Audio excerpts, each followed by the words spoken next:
अमंगल, खून करणारे, जारकर्मी, चेटकी, मूर्तीपूजक व सर्व लबाड माणसे याच्या वाट्यास अग्नीचे व गंधकाचे सरोवर येईल.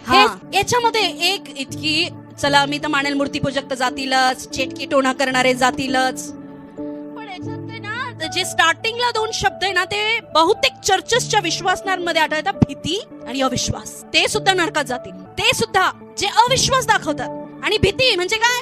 भीती भीती ती भीतीच. मला भीती वाटली म्हणून ते केलं, अविश्वास दाखवला, देवाच्या नावावर उभे राहिले नाही, पवित्रताईत उभे राहिले नाही, अविश्वास दाखवला. त्यांच्यासाठी अग्नीचं सरोवर म्हणजे दुसरं मरण तयार आहे.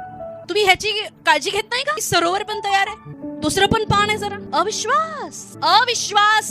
जर तू परीक्षेत टिकतच नाही, सदोतीत अविश्वास दाखवतो, अंजिराचे पानच लावतो स्वतःला, तेव्हा तू जर तू सुधारला नाही, एंडला तू इतर राहशील. जी देवाची इच्छा नाहीये. धन्य आहे ते लोक जे शेवटपर्यंत विश्वास ठेवतील प्रत्येक परिस्थितीमध्ये.